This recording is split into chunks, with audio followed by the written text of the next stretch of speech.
Welcome to Samvedna Psyche friends.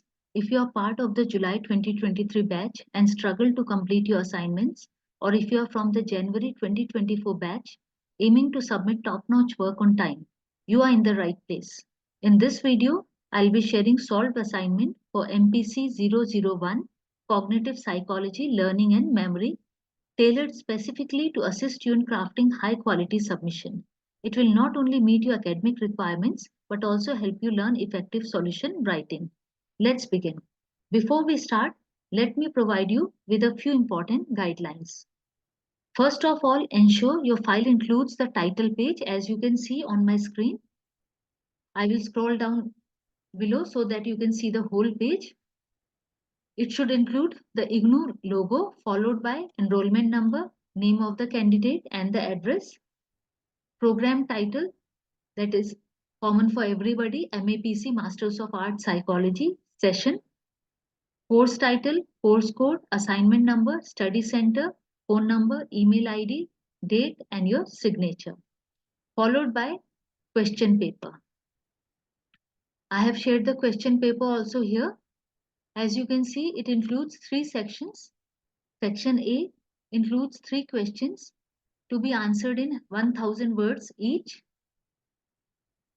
Section B includes 5 questions to be answered in 400 words each, and section C includes 10 short notes to be answered in 50 words each. Follow these word limits while writing your answers, and I have precisely followed the word limits. Next, let's move on to writing the solutions to the assignment questions. Before writing the answer, you have to write the name of the subject and the subject code. Mention that it's tutor marked assignment, write the course code, assignment code, and then start answering section A. The first question, discuss the meaning and aspects of creativity, explain the investment and confluence theory of creativity. So 3 things are asked in this. First is the meaning, second aspects of creativity, and third the investment and creativity, confluence theory of creativity. So we will take these 3 as 3 main headings of the answer. First one, meaning of creativity. Here we have to tell that creativity means generating or producing new ideas, solutions, or some products, and it involves originality, creative thinking. It at times goes against the social norms and other established norms of the society. In brief, you have to write all this. Then second part is aspects of creativity, which we write in points. As you can see, I'm scrolling down slowly. So if you want, you can take a screenshot, or alternatively, you can message me if you need a copy of this, or provide your email ID for the same. Aspects of creativity includes novelty and usefulness. We are highlighting each point, giving the heading. Next, domain specificity and generality, measurability, developability, under-rewarded in practice, imagination and purposefulness, originality and value, everyday versus eminent creativity, and finally, divergent thinking and sensitivity to problems and redefinition abilities. In this only, briefly include Torrance components of creativity also. Although it's discussed in detail in your subject material, but here it is not asked in detail, but because it's a part of creativity, so and its components we will mention only the names. And finally, the last part of the question we will answer the investment and confluence theory of creativity. First, tell who proposed this theory and all, and what it includes, and then what are the different abilities according to this theory. The first ability is intellectual ability, including synthetic skill, analytical skill, and practical contextual skills. Second one, knowledge. Third, thinking styles. Then comes personality, motivation, and environment. And then write that all these 6 abilities, they are integrated together, they are combined together depending upon various types of dynamics, like the thresholds. Like knowledge, It may have minimum thresholds below which creativity is not possible. So a particular amount of knowledge is required for creativity. Similarly, partial compensation. Strength is one major component to compensate for weakness in another. For example, high motivation may counteract a less supportive environment. So if you have one, it may compensate for the other component. Then interactions. Certain components may interact synergistically, enhancing creativity. Like intelligence and motivation, if they combine together, they will work synergistically and creativity will increase. So this way you have to discuss the whole thing and finally conclude in one or two sentences your answer. Then the next one, question 2, explain Sternberg's triarchic theory of intelligence. Again here, a brief introduction in the beginning. What does it include? What is the core or the aim of this intelligence? And what are the different types of intelligence according to this theory? So there are three types of intelligence according to this theory. First one, analytical intelligence, which includes meta components, performance component, and knowledge acquisition component. Second type is experiential intelligence, which includes novelty and automation. And the third type is contextual intelligence, consisting of three aspects: adaptation, shaping, and selection. And finally, integration and critique of this theory. In integration, you have to write that all the three, analytical, creative, and practical intelligence, they are interconnected. And this brings a balance between these facets. And critique against this is practical intelligence may encompass task-specific knowledge rather than a broad cognitive ability. So this was the main critique about this theory. And finally, you will conclude your answer. Then again leave space and start with the next question, that is discuss critically the innateness theory of language acquisition. First we'll introduce the theory that it was given by Chomsky. Then giving an overview of this theory, what is the main component? The main component of this theory is LAD, language acquisition device. We will briefly discuss that and then come to the main concepts of the theory. The main concepts are universal grammar. So according to Chomsky, all the individuals, they have a basic universal grammar which is present in all the children from the time of birth, and because of that they start acquiring specific type of languages. Next, language acquisition divides. So it is believed that it is the innate linguistic knowledge and processing mechanism which is present in all the babies, due to which they acquire the language. Next, rapid uniform language acquisition. Then supporting evidences for innateness theory. So we have to write the points in support. First one is neuroscientific findings. Next, studies of Creole and sign languages. And third, linguistic universal. Then critics of this theory. This theory lacks empirical evidence. It neglects social and cultural factors. And it has deterministic view of language development. So these things we have to describe. And then we will give the alternative perspective on language acquisition briefly. So these alternative perspectives are based on interactionist theories, constructionist approaches, and usage-based models. And finally, give your conclusion on this theory. So with this, section A is completed. We will not continue with section B on the same page. We'll leave this page and move on to next page to start with section B. Question 4, describe the various types of intelligence test. There are two main types, individual and group test and verbal and non-verbal test. Individual tests are administered on one person at a time, while the group tests are performed on a large number of people at the same time. Then verbal and non-verbal, as the name indicates, verbal test, they use the written language in their test items, while the non-verbal test, instead of the written language, they use the visual stimuli or some other manipulative task to assess cognitive abilities. Then I have discussed three main types of intelligence tests briefly. Stanford Binet test, which checks the cognitive functioning, verbal and non-verbal intelligence, specific cognitive factors, etc. Then Wechsler's intelligence scale, which is of two types, the Wechsler adult intelligence scale and Wechsler's intelligence scale for children. And These tests include verbal comprehension, perceptual reasoning, working memory, and processing speed. Then Kaufman assessment scale include Kaufman assessment battery for children, KABC, and Kaufman adolescent and adult intelligence test.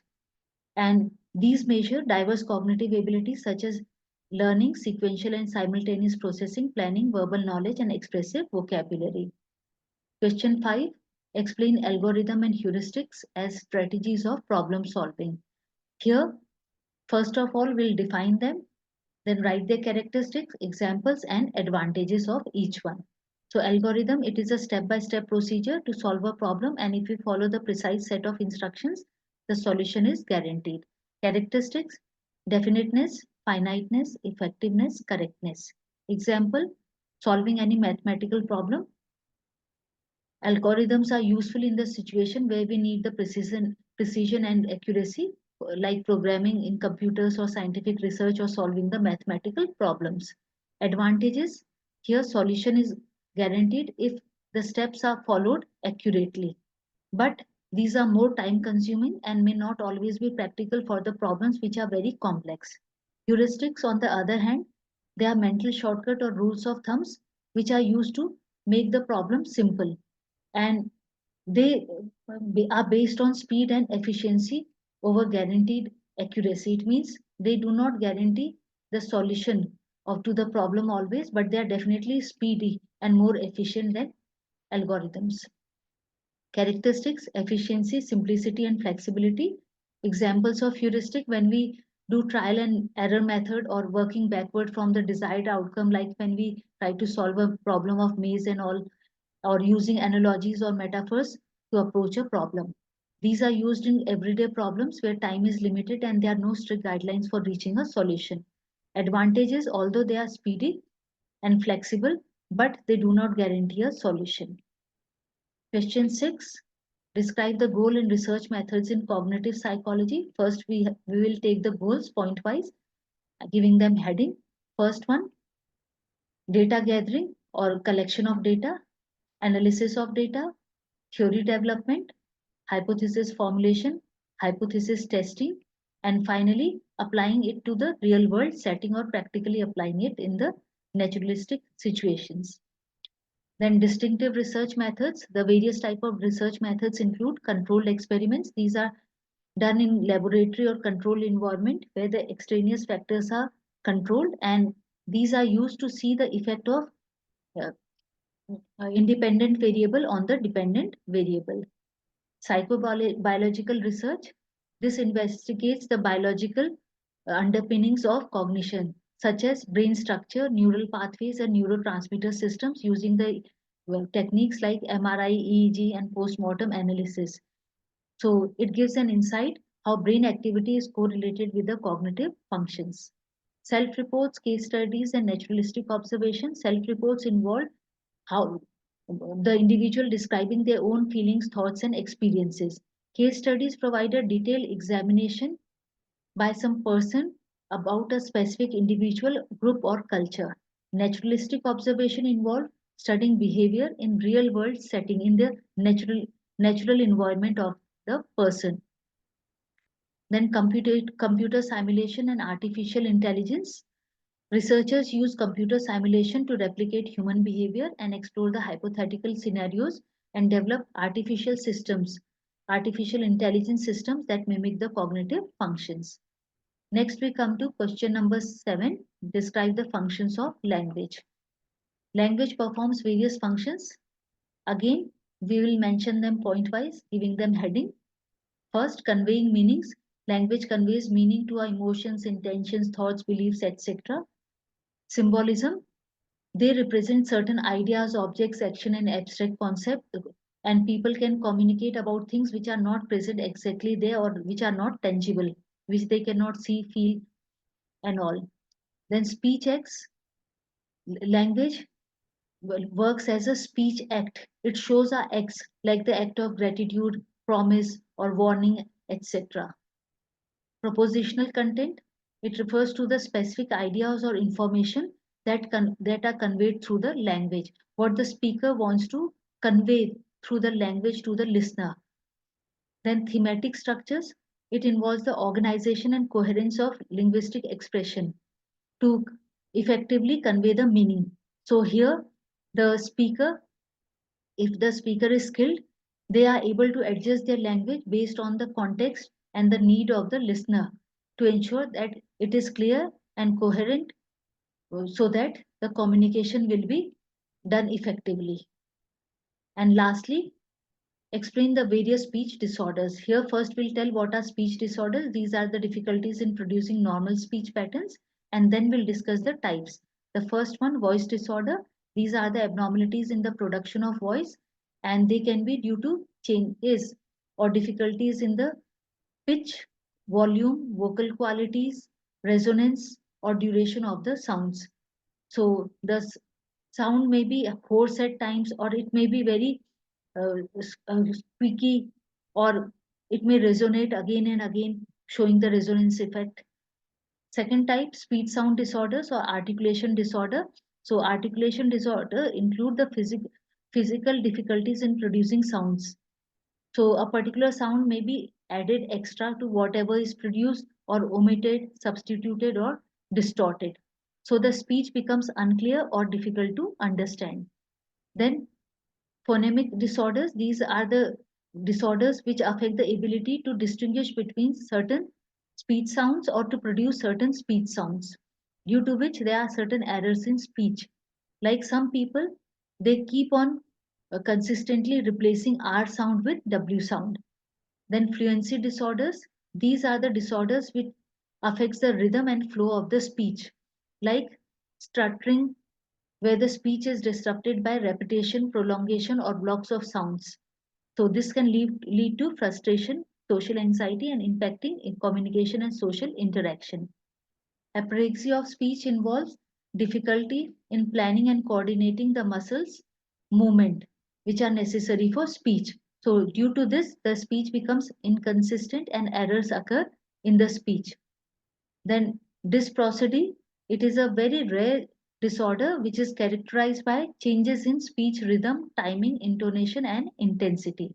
And lastly, dysarthria. Dysarthria is a motor speech disorder which is due to paralysis of the speech muscles or weakness of the speech muscles, due to which the speech may become slurred, or the quality of the speech changes, or when the person is speaking, the saliva drips down, or there are some problems with the tongue movement, lip movement, and the jaw movements. Let's move on to section C. Question number 9, simultaneous and successive processing. Simultaneous processing is associated with occipital parietal lobe of the brain, which helps in visualizing the diagrams and all. And successive processing is linked with the frontotemporal lobe of the brain, which helps in language tasks like the syntax, decoding, and speech articulation, etc. Question 10, concept of IQ. It was introduced by Stern and incorporated in Stanford Binet Intelligence Scale by Terman in 1916. And in this way, derive the individual's IQ by dividing their mental age by their chronicle age, multiplying by 100. We multiply by 100 to avoid the decimal fractions.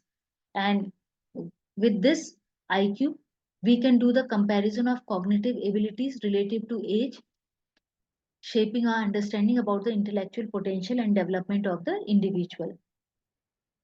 Question 11, bodily kinesthetic intelligence. It involves using the whole body or parts of the body to solve the problem and to coordinate the movements.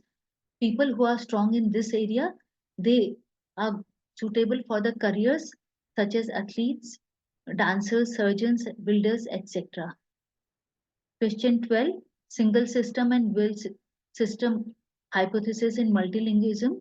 Single system hypothesis posit that multiple languages are represented in a single part of the brain or single region of the brain, while dual system hypothesis suggests that there are different areas to represent different languages.